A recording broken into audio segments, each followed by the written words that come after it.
नमस्कार साथियों। आज का जो वीडियो है थंबनेल देखकर आप समझ ही गए होंगे कि आगामी शिक्षक भर्ती परीक्षा हेतु हम तैयारी कर रहे हैं और इस सीरीज़ में हम कुछ एमसीक्यूज लेकर आए हैं जो आपके तैयारी को बेहतर बना सकती है। इन एमसीक्यू में आज की जो एमसीक्यू है इसमें हम सीडीपी से रिलेटेड क्वेश्चंस देखेंगे जो प्रीवियस जो शिक्षक भर्ती परीक्षाएं हुई हैं उनमें आ चुके हैं और आगामी परीक्षाओं में भी इनका लिंक बन सकता है। ऐसे सेम टू सेम प्रश्न आ सकते हैं या इनसे संबंधित प्रश्न आ सकते हैं। तो आप समझ सकते हैं कि आज की जो वीडियो है बहुत ही इंपॉर्टेंट होने वाली है। तो चलिए आज के इस वीडियो को शुरू करते हैं। चलिए देखते हैं। पहला क्वेश्चन है, खाली स्थान वर्ष में बालक मुख्य रंगों की पहचान कर लेता है। मतलब हमें बताना है कि कितने वर्षों में बच्चा रंगों को पहचानना सीख जाता है, पूरी तरह से मुख्य रंगों को पहचान लेता है। तो ऑप्शंस हैं, ऑप्शन ए 5 वर्ष, ऑप्शन बी 2 वर्ष, ऑप्शन सी 3 वर्ष और ऑप्शन डी 4 वर्ष। अगर आपको जो हमारे क्वेश्चंस है इनके उत्तर पहले से पता है तो आप वीडियो में कमेंट करते जाएंगे। जैसे प्रश्न क्रमांक 1 का उत्तर आपको लिखना है तो आप ऐसा लिख देंगे और सामने में अगर जैसे उत्तर मान लीजिए ए है तो ए के सामने में ऐसे ए ऐसा लिख कर आप कमेंट भी कर सकते हैं। तो चलिए आगे बढ़ते हैं, सही उत्तर देखेंगे। खाली स्थान वर्षों में बालक मुख्य रंगों की पहचान कर लेता है। इसका सही उत्तर है ऑप्शन ए 5 वर्षों में। 5 वर्षों में बालक सभी प्रकार के मुख्य रंगों की पहचान कर लेता है। तो ऑप्शन ए हमारा सही है। देखते हैं अगला प्रश्न। अगला प्रश्न है, बुद्धि के बहुकारक सिद्धांत के प्रतिपादक कौन है। हमको बताना है कि बुद्धि के जो बहुकारक सिद्धांत प्रतिपादित करने वाले साइंटिस्ट हैं उनका क्या नाम है। तो ऑप्शन ए है मैकडूगल, ऑप्शन बी है टर्मैन, ऑप्शन सी है थार्नाडाइक, ऑप्शन डी है बर्ट। इसका सही उत्तर है थार्नाडाइक। बुद्धि के बहुकारक सिद्धांत का प्रतिपादन थार्नाडाइक ने किया था। आगे आगामी जो हमारी वीडियोस आएंगी उसमें थार्नाडाइक, वाइगोस्की और जितने भी हमारे चाइल्ड साइकोलॉजी में महत्वपूर्ण मनोवैज्ञानिक होते हैं उनसे संबंधित उनके सिद्धांत और जो भी महत्वपूर्ण बातें हैं उनको हम आपके समक्ष रखेंगे। तो बने रहिए वीडियो में। आगे देखते हैं। प्रश्न क्रमांक 3 है, सृजनात्मक विद्यार्थी वह है जो, मतलब सृजनात्मक विद्यार्थी कौन होता है, क्रिएटिव स्टूडेंट कौन होता है। ऑप्शन ए बहुत बुद्धिमान होता है। क्या बहुत बुद्धिमान व्यक्ति सृजनात्मक होता है? क्या बहुत बुद्धिमान छात्र सृजनात्मक हो सकता है? तो जरूरी नहीं है। ऑप्शन बी परीक्षा में हर बार अच्छे अंक प्राप्त करने के योग्य है। परीक्षा में हर बार जो अच्छा अंक लाता है क्या वो सृजनात्मक है? परीक्षा में अच्छे अंक लाने वाला बच्चा क्या हमेशा सृजनात्मक हो सकता है? तो जरूरी नहीं है। ऑप्शन सी है पार्श्व चिंतन और समस्या समाधान में अच्छा है। तो पार्श्व चिंतन इस शब्द को आप अच्छे से रखेंगे, आप अपने दिमाग में रखेंगे, पार्श्व चिंतन और समस्या समाधान, तो ये हो सकता है। ऑप्शन डी देख लेते हैं, ड्राइंग और पेंटिंग में बहुत अतुल्य है। तो ड्राइंग और पेंटिंग बनाने वाला बच्चा जरूरी नहीं है कि वो सृजनात्मक हो। तो ऑप्शन सी यहाँ पर सही हो जाता है। तो सृजनात्मक बच्चा कौन होगा? जो पार्श्व चिंतन, मतलब उसकी जो सोचने की क्षमता है बहुत अच्छी होगी, चिंतन करने की क्षमता बहुत अच्छी होगी, उसका थिंकिंग बहुत अच्छा होगा और वो समस्याओं का समाधान निकालने का प्रयास करेगा, मतलब समस्या समाधान में बहुत अच्छा होगा। आगे देखते हैं। आगे हम देखते हैं क्वेश्चन नंबर 4। क्वेश्चन नंबर 4 है, अधिगम अक्षमता में शामिल नहीं है। सीखने में जो समस्याएं होती हैं उनमें शामिल नहीं है। क्या शामिल नहीं है? तो चलिए देखते हैं ऑप्शंस। ऑप्शन ए है डिस्कैल्कुलिया, ऑप्शन बी है डिसलेक्सिया, ऑप्शन सी है डिस्ग्राफिया और ऑप्शन डी है मानसिक विकलांगता। मैं पहले आपको समझाता हूँ ये ऑप्शंस क्या होते हैं। बहुत सारे लोगों को पता होगा और जिन्हें नहीं पता है वो समझ लेंगे। डिस्कैल्कुलिया क्या होता है कि अगर कोई बच्चा नॉर्मल बच्चों जैसा जोड़ना, घटाना, गुणा और भाग, मतलब गणितीय समस्याओं को नॉर्मल बच्चों जैसा सॉल्व नहीं कर पाता, जोड़ना, घटाना, गुणा, भाग आदि नॉर्मल बच्चों जैसा नहीं कर पाता है, तो उसको हम क्या बोलते हैं? डिसकैल्कुलिया। मतलब मैथ्स में प्रॉब्लम होती है किसी बच्चे को। तो डिसलेक्सिया क्या है? तो डिसलेक्सिया होता है पढ़ने की समस्या। अगर जैसे यहाँ पर लिखा है अधिगम अक्षमता में शामिल नहीं है, कोई नॉर्मल बच्चा इसको पढ़ पा रहा है और उसमें से बच्चों के ग्रुप में अगर कोई ऐसा बच्चा है जो नॉर्मल बच्चों जैसा नहीं पढ़ पा रहा है उस एज में, तो उसको हम बोलेंगे डिसलेक्सिया। उसको पढ़ने में समस्या होती है। आगे हम देखेंगे ऑप्शन सी है डिस्ग्राफिया। डिस्ग्राफिया मतलब लिखने की समस्या। अगर कोई बच्चा साधारण नॉर्मल बच्चों जैसा नहीं लिख पा रहा है, उसको लिखने में समस्या हो रही है, तो उसको हम बोलेंगे डिस्ग्राफिया। चलिए इसको देखते हैं सही उत्तर क्या है। अधिगम अक्षमता में शामिल नहीं है। अधिगम अक्षमता में मानसिक विकलांगता शामिल नहीं है। व्यापम द्वारा लिया गया आंसर क्या है? मानसिक विकलांगता। अधिगम अक्षमता में क्या शामिल नहीं है? मानसिक विकलांगता शामिल नहीं है। आगे हम देखते हैं क्वेश्चन नंबर 5। क्वेश्चन नंबर 5 है, समावेशी शिक्षा में खालिस्तान अभिप्रेरणा देनी चाहिए? समावेशी शिक्षा में किस प्रकार की अभिप्रेरणा देनी चाहिए, ये पूछा जा रहा है। तो ऑप्शन ए है गत्यात्मक अभिप्रेरणा, ऑप्शन बी है सुधारात्मक अभिप्रेरणा, ऑप्शन सी है सकारात्मक अभिप्रेरणा और ऑप्शन डी है नकारात्मक अभिप्रेरणा। अगर आपको इसका उत्तर पता है तो वीडियो के नीचे में आप कमेंट कर दीजिए। चलिए बिना समय व्यर्थ किए सीधा आंसर देखते हैं हम। इसका सही उत्तर है सकारात्मक अभिप्रेरणा। समावेशी शिक्षा मैं पहले आपको समझाता हूँ समावेशी शिक्षा होता क्या है। समावेशी शिक्षा में बहुत सारे अलग अलग प्रकार के बच्चे, इंटेलिजेंट बच्चे, फिजिकली मेंटली चैलेंज बच्चे, जो डल बच्चे हैं जिनको पढ़ने लिखने में थोड़ी समस्या होती है, साधारण से निम्न बच्चे, औसत बच्चे और औसत से ऊपर बच्चे, सभी बच्चों को एक साथ पढ़ाने का जो तरीका होता है उसे ही हम बोलते हैं समावेशी शिक्षा। ठीक है, आगे बढ़ते हैं। चलिए अगला प्रश्न देखते हैं। सृजनशीलता के पोषण के लिए अध्यापक को निम्न में से किस विधि की सहायता लेनी चाहिए? आपके ऑप्शंस हैं ऑप्शन ए ब्रेनस्टॉर्मिंग या जिसे विचार मंथन कहते हैं, ऑप्शन बी व्याख्यान विधि, ऑप्शन सी दृश्य श्रव्य सामग्री, ऑप्शन डी उपरोक्त सभी। तो यहाँ पर बोला क्या गया है, सृजनशीलता मतलब क्रिएटिविटी को बढ़ाने के लिए किस प्रकार की विधि का सहारा लेना चाहिए। तो इसके पहले भी हमने जब प्रश्न देखा था सृजनशीलता या क्रिएटिविटी के संबंधित, तो उसमें था चिंतन और समस्या समाधान। तो चिंतन को बढ़ाने वाली हमको विधि यहाँ पर देखनी है। तो यहाँ पर सही उत्तर क्या हो जाएगा, चिंतन विचार रिलेटेड शब्द है एक दूसरे से। तो ऐसी विधि का चयन करना है जिसमें बच्चों की सोचने की क्षमता बढ़े, उनको सोचने के लिए समय मिले, सोचने का अवसर मिले। तो यहाँ पर सही उत्तर हो जाएगा ऑप्शन ए ब्रेन स्टॉर्मिंग या विचार मंथन। चलिए अगला प्रश्न देखते हैं। अगला प्रश्न है समावेशी शिक्षा द्वारा खाली स्थान दूर किया जा सकता है। समावेशी शिक्षा मैंने आपको स्पष्ट किया है कि सभी प्रकार के औसत, औसत से नीचे, औसत से ऊपर, अलग अलग प्रकार के जो बच्चे होते हैं, मेंटली चैलेंज बच्चे, फिजिकली चैलेंज बच्चे, जो सीखने में जिनको समस्या हो रही है, कुछ ऐसे बच्चे, इंटेलिजेंट बच्चे, तो उन सभी को एक साथ पढ़ाते हैं हम। उसको क्या बोलते हैं, समावेशी शिक्षा। तो समावेशी शिक्षा द्वारा खाली स्थान दूर किया जा सकता है। क्या दूर किया जा सकता है, चलिए ऑप्शंस देखते हैं। ऑप्शन ए बीमारी, क्या समावेशी शिक्षा द्वारा बीमारी दूर की जा सकती है? तो ये गलत है, बीमारी तो दूर नहीं की जा सकती भाई। समावेशी शिक्षा कोई डॉक्टर का मेथड नहीं है, ये टीचर का मेथड है। तो दूसरा देखते हैं, क्या कमजोरी दूर की जा सकती है? तो ये भी सही नहीं है। तो क्या भेदभाव दूर किया जा सकता है? इसको रखते हैं ऑप्शन में। क्या भेदभाव दूर किया जा सकता है? तो पॉसिबल है, भेदभाव दूर किया जा सकता है। क्या, चलिए सही उत्तर इसका देख लेते हैं। ऑप्शन सी भेदभाव दूर किया जा सकता है। अगर सभी बच्चों को एक साथ बैठाएंगे हम, तो सभी एक साथ बैठेंगे, एक दूसरे से बातचीत करेंगे, तो भेदभाव को कम किया जा सकता है। चलिए अगला प्रश्न देखते हैं। एक शिक्षक विद्यार्थियों में सामाजिक मूल्यों को विकसित कर सकता है। ऑप्शंस है महान व्यक्तियों के बारे में बोलकर, अनुशासन की भावना विकसित कर, आदर्श रूप से बर्ताव कर, उन्हें अच्छी कहानी सुनाकर।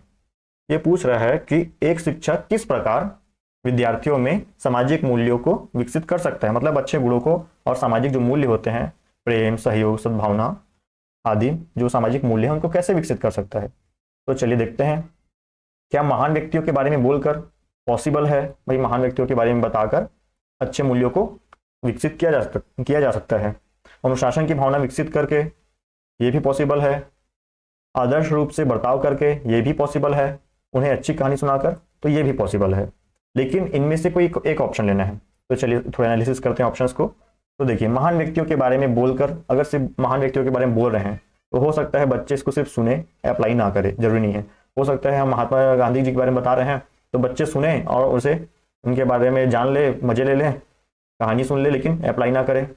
ये बिल्कुल पॉसिबल है भाई, अप्लाई ना करें।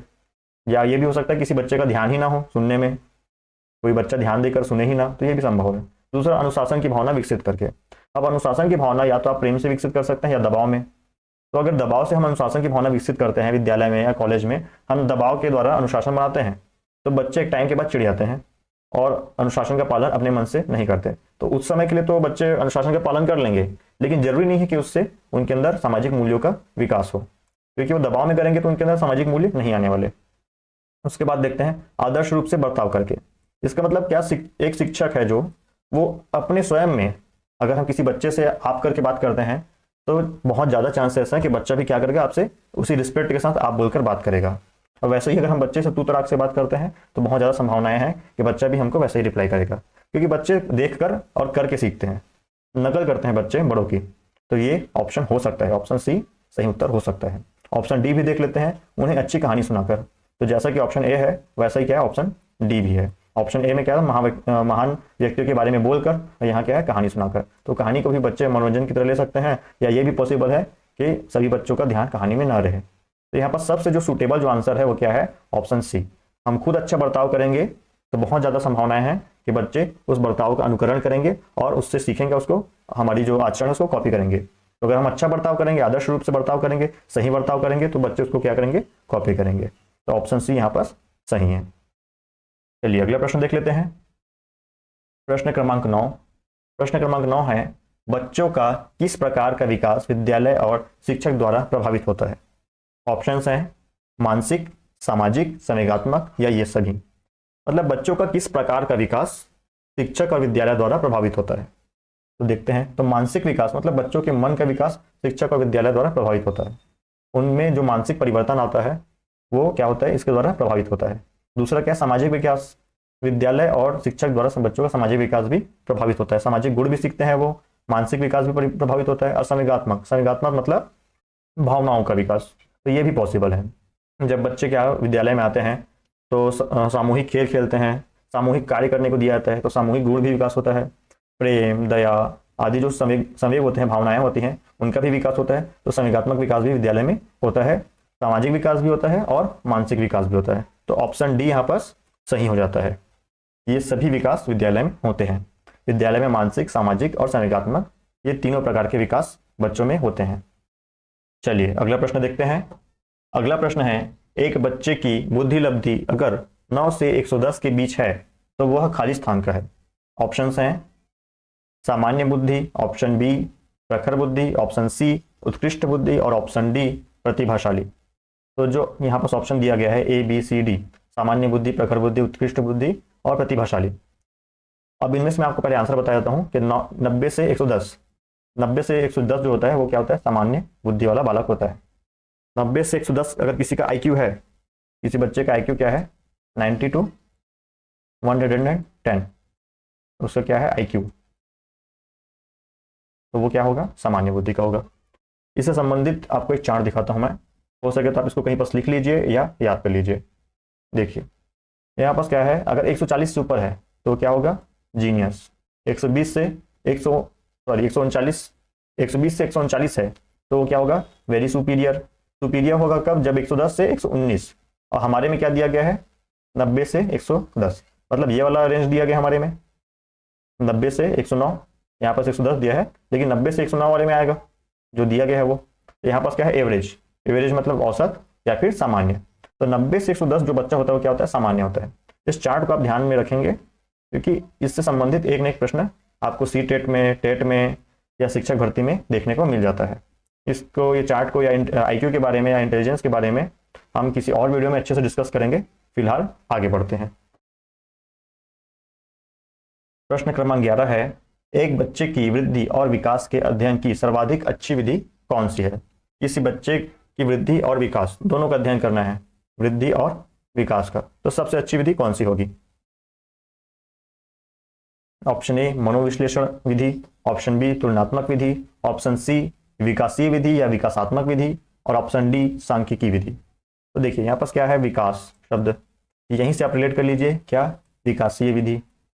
तो किसी बच्चे की वृद्धि और विकास के अध्ययन के लिए सर्वाधिक अच्छी क्या होती है, विकासीय या विकासात्मक विधि।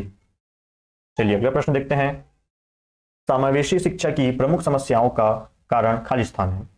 समावेशी शिक्षा में जो मुख्य समस्याएं हैं उनका कारण क्या है, ये बताना है। देखिए पहला, शिक्षक में शिक्षण कौशल की कमी। तो अगर शिक्षक में पढ़ाने का तरीका ही नहीं है, सभी बच्चों को, अलग अलग प्रकार के बच्चों को एक साथ में बैठाकर उसको पढ़ाने का तरीका नहीं है, उसमें कौशल नहीं है सभी बच्चों को एक साथ बैठाकर पढ़ाने का, तो ये क्या समस्या होगी, बिल्कुल ये समस्या होगी, बहुत बड़ी समस्या होगी। अगर कोई टीचर ट्रेंड नहीं है, सभी बच्चों को एक साथ कैसे मैनेज किया जाए, एक साथ कैसे पढ़ाया जाए। एक निम्न बुद्धि लब्धि का बच्चा है, कुछ बुद्धि लब्धि का बच्चा है, कुछ कमजोर बच्चे हैं, उनको कैसे पढ़ाया जाए। अगर टीचर इसके लिए ट्रेंड नहीं है, टीचर में शिक्षण कौशल की कमी है, तो ये क्या होगी, एक बहुत बड़ी समस्या होगी। दूसरा देखते हैं सामाजिक मनोवृत्ति। ऑप्शन बी है सामाजिक मनोवृत्ति, मतलब समाज की अगर सोच क्या इसको प्रभावित करती है? बिल्कुल प्रभावित करती है। अगर सारे बच्चे एक साथ पढ़ते हैं तो अगर समाज इस बारे में गलत सोचता है कि इसका ये बच्चा अगर मेंटली चैलेंज बच्चा, फिजिकली चैलेंज बच्चा हमारे बच्चों के साथ पढ़ता है, अगर ये सोचे तो ये भी एक क्या होगी? समस्या होगी। तीसरा देखते हैं पाठ्यक्रम। पाठ्यक्रम क्या समस्या होगी? तो बिल्कुल ऑप्शन सी जो है पाठ्यक्रम, ये भी समस्या होगी। कैसे? देखिए, अगर पाठ्यक्रम सिर्फ इंटेलिजेंट बच्चों के लिए बनाया गया है तो वो जो जो डल बच्चे हैं, जो जिनका इंटेलिजेंस नॉर्मल बच्चों से कम है, तो उनके लिए भी समस्या होगी।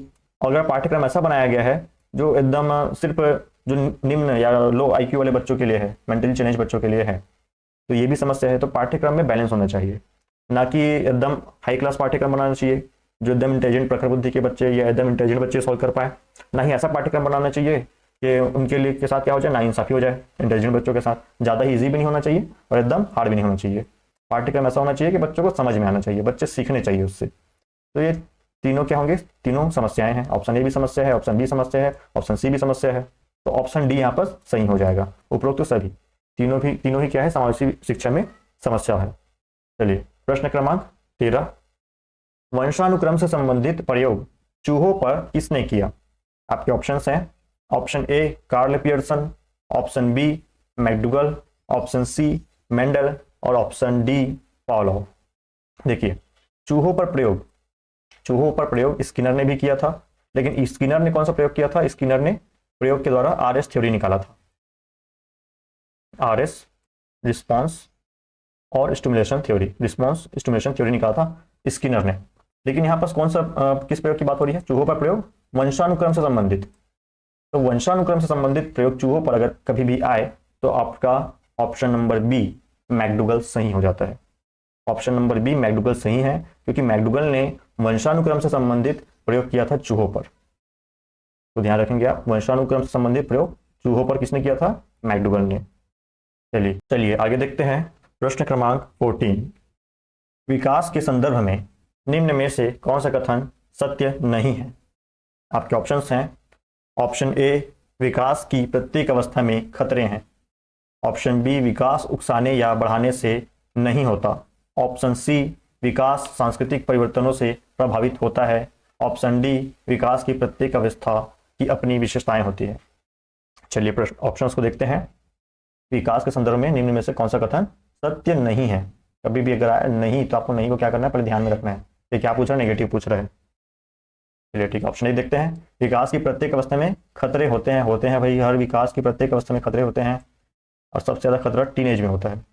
तभी टीनेज को तनाव, दबाव और खिंचाव की अवस्था कहा गया है। तनाव, दबाव, तूफान आदि जो समस्याएं होती है, मतलब एक सांकेतिक रूप में कहा गया है कि जो किशोरावस्था है विभिन्न प्रकार के खतरों से घिरा हुआ अवस्था है। देखिए अगला देखते हैं, बी विकास उकसाने या बढ़ावा देने से नहीं होता। तो यहाँ पर क्या बोला है? नहीं होता, तो ये गलत है भाई। अभिप्रेरणा, बढ़ावा देना या उकसाना मतलब अभिप्रेरणा या उद्दीपक हो सकते हैं आप। अगर आप बच्चे को किसी प्रकार की अभिप्रेरणा देते हैं, उसको उकसाते हैं किसी कार्य को करने के लिए, अगर किसी बच्चे को साइकिल चलाना नहीं आता लेकिन आप उसको प्रेरणा देते हैं, मोटिवेट करते हैं, तो उससे उसका विकास होगा, बिल्कुल होगा, उसको प्रभावित करेगा। ये विकास उकसाने या बढ़ावा देने से नहीं होता, तो होता है। अगर आप उसको मोटिवेट करेंगे, उसको अभिप्रेरणा देंगे या किसी प्रकार के उद्दीपक देंगे, तो उसके विकास में प्रभाव पड़ेगा, उसके सीखने की गति में प्रभाव पड़ेगा। आगे देखते हैं, ऑप्शन सी विकास सांस्कृतिक परिवर्तनों से प्रभावित होता है। तो बिल्कुल भाई होता है, विकास सांस्कृतिक परिवर्तनों से प्रभावित होता है, तो ये भी सही है। और ऑप्शन ए था, ये अवस्था में खतरे होते हैं, तो खतरे भी होते हैं। ऑप्शन सी प्रभावित होता है, विकास सांस्कृतिक परिवर्तनों से प्रभावित होता है। ऑप्शन डी देखते हैं, विकास की प्रत्येक अवस्था की अपनी विशेषताएं हैं। बिल्कुल सही, विकास की प्रत्येक अवस्था की अपनी विशेषताएं हैं। इसके लिए आप जीन पियाजे सर को देख सकते हैं, और अनेक जो जिन्होंने बताया है अवस्थाओं के बारे में, बच्चों की अवस्थाओं के बारे में, उन्होंने सभी ने कहा है कि हर अवस्था की कुछ विशेष अवस्थाएं हैं, मतलब विशेषताएं हैं। बच्चे की जो हर विकास की अवस्था है उसकी किसी न कोई ना कोई विशेषता है। तो यहाँ इन चारों में से जो सबसे डिफरेंट है वो कौन है? Option B. ये क्या बोल रहा है? विकास उकसाने बढ़ावा देने से नहीं होता, जबकि विकास उकसाने बढ़ावा देने से होता है।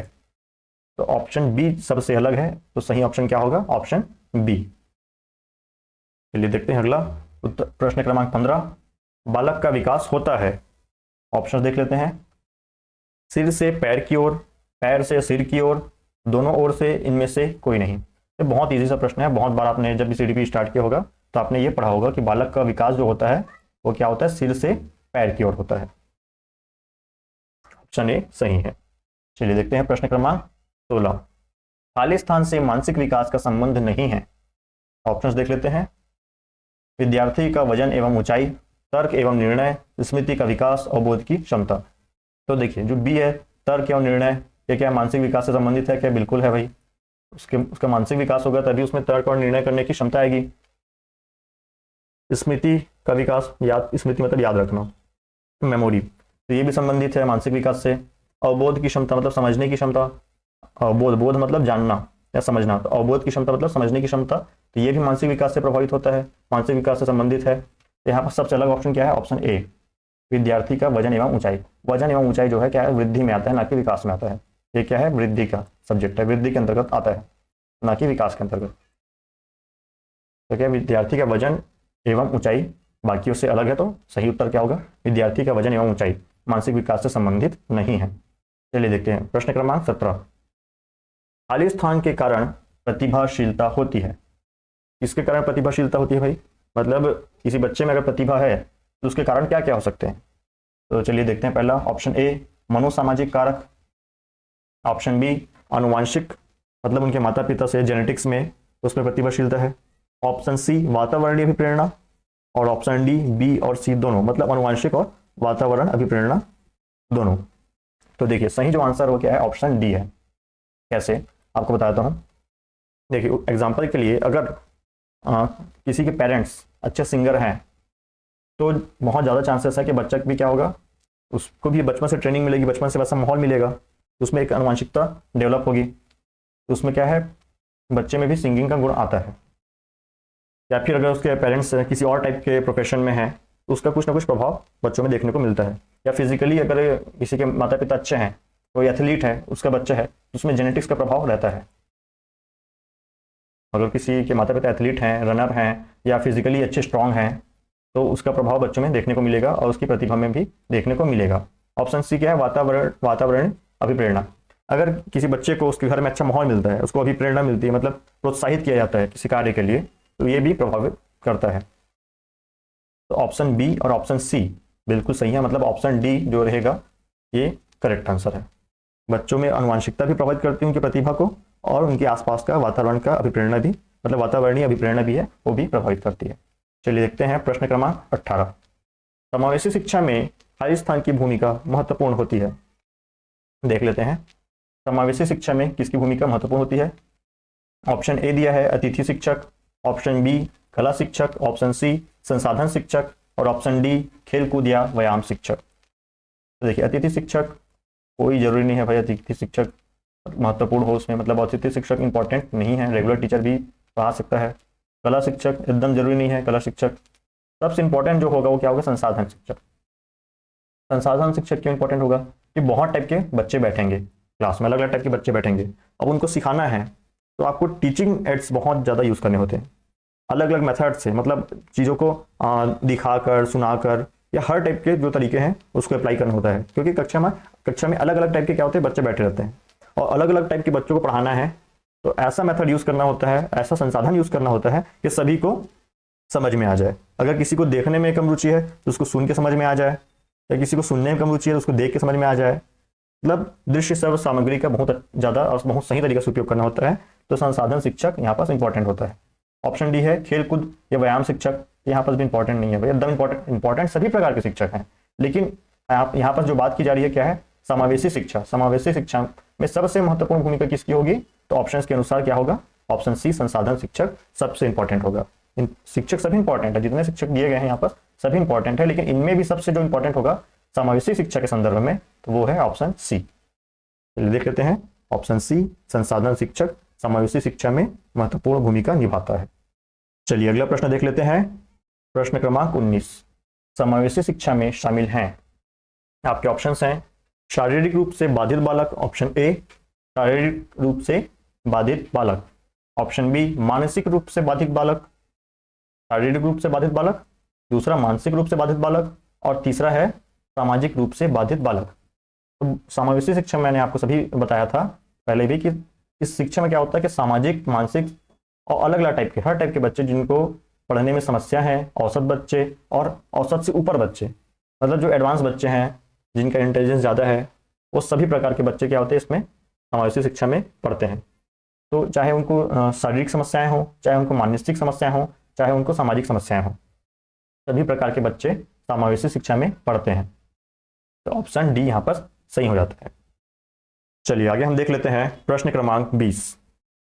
प्रश्न क्रमांक 20 है, वाइगोत्स्की ने बाल विकास के बारे में कहा है कि, क्या कहा है वाइगोत्स्की ने बाल विकास के बारे में?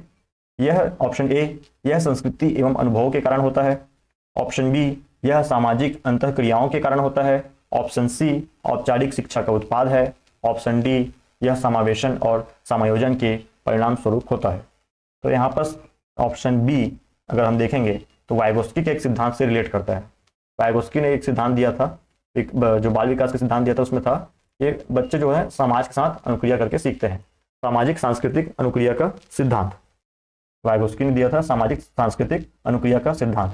तो यहाँ से हम रिलेट कर सकते हैं कि सामाजिक अनुक्रिया, सामाजिक सांस्कृतिक अनुक्रिया, अंतःक्रिया, उसमें वाइगोत्स्की ने यह बताया था कि बच्चे जो होते हैं समाज के साथ अनुक्रिया करके सीखते हैं। समाज के साथ उनका जो विकास होता है बच्चों का, समाज के साथ अनुक्रिया करके होता है या समाज के साथ अंतःक्रिया करके बच्चों का विकास होता है। तो वहीं से हम रिलेट करके इसको लिख सकते हैं कि बच्चों का जो विकास होता है यह सामाजिक अंतःक्रियाओं के कारण होता है। वाइगोत्स्की ने क्या कहा है कि बच्चों का जो विकास है सामाजिक अंतःक्रियाओं के कारण होता है। तो ऑप्शन बी यहाँ पर सही हो जाता है। तो आज के लिए बस इतना ही, मिलेंगे किसी नए वीडियो में। और अगर आपको हमारी वीडियो अच्छी लगी है, आपको यहाँ से कुछ सीखने को मिला है, तो चैनल को सब्सक्राइब कर दीजिए, वीडियो को लाइक कर दीजिए, क्योंकि ऐसे ही वीडियोस हम आपको हमेशा लाते रहेंगे। आपके शिक्षक बनने का जो सफ़र है हम आपको बहुत अच्छे से यहाँ पर करा कर देंगे। आपके हर डाउट को हम यहाँ पर क्लियर करेंगे। अगर आपको किसी भी सिद्धांत में या फिर किसी भी शिक्षक भर्ती से रिलेटेड अगर कोई भी टॉपिक से संबंधित आपको कोई दिक्कत है तो वीडियो में कमेंट कर दीजिए, उससे रिलेटेड आपको वीडियो मिल जाएगी। और इसी प्रकार की बहुत सारी अच्छी अच्छी वीडियो, नॉलेजेबल वीडियोस हम आपके लिए लाते रहेंगे। तो चैनल को सब्सक्राइब जरूर कीजिएगा। मिलते हैं किसी और वीडियो में, तब तक के लिए जय हिंद।